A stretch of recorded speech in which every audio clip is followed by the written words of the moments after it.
et c'est Tipeee qui revient dans le carnet Sketch & Note de la gamme Xmart pour vous apprendre à dessiner un doodle art de Noël. Je commence par prendre un gabarit, donc moins un bol, mais vous pouvez prendre n'importe quoi pour dessiner un rond parfait. Et à l'intérieur, je vais dessiner un décor de Noël façon doodle art avec plein d'éléments qui rappellent Noël et l'hiver. Donc je commence évidemment par dessiner des boules de Noël, je dessine des splatchs à côté et des sapins que je vais styliser plus tard.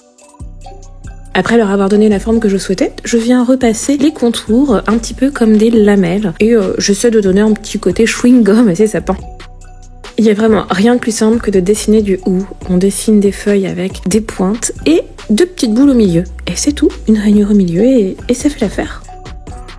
Je vais vous montrer comment dessiner des montagnes assez stylisées. Donc là, je dessine juste la démarcation, mais elles prendront forme quand on fera le line art plus tard. Et au-dessus, on met des nuages. Donc je dessine de cette forme-là. Vous pouvez leur donner la forme de votre choix. Et j'ajoute 2 sucres d'orge. Vous pouvez ajouter tous les motifs de votre choix sur ce doodle art, notamment des motifs que je vous ai déjà montrés dans mes vidéos précédentes en doodle art. Quand mon croquis me convient, je reprends du coup un feutre line art et je viens repasser tous les contours. Alors je repasse uniquement les contours, je viendrai les retravailler plus tard quand j'aurai gommé le crayon.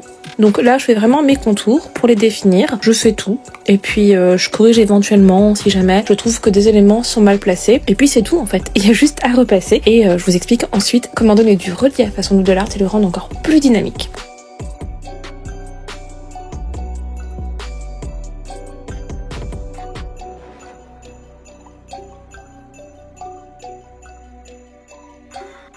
Je gomme maintenant toutes mes traces de crayon et je vais passer à la partie que je préfère quand je fais un doodle art. C'est celle où je viens repasser tous les contours extérieurs, les contours principaux, ceux que je veux mettre en valeur. Je viens les repasser avec un line art, celui que j'ai utilisé ou un plus épais. L'important est d'avoir des lignes plus épaisses, plus ou moins régulières. On n'est pas forcé d'avoir la même largeur de trait partout.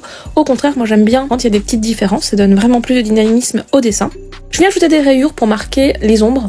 Donc moi c'est comme ça que je mets en relief un petit peu tous mes éléments pour que certains puissent ressortir par rapport à d'autres. Donc je viens placer des rayures par-ci par-là. Je place souvent des rayures à l'endroit où j'estime qu'il y a une ombre ou un relief.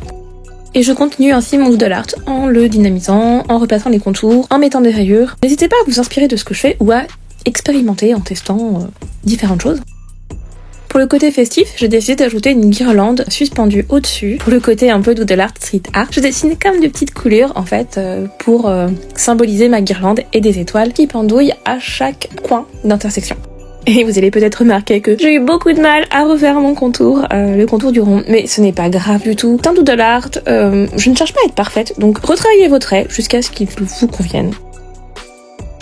Et voilà, c'était Tipeee pour la gamme Canson Xmart Sketch & Note. J'espère que ce tuto vous a plu, que vous allez le reproduire. Moi, je vous souhaite de passer de très bonnes fêtes de fin d'année et je vous dis à très bientôt.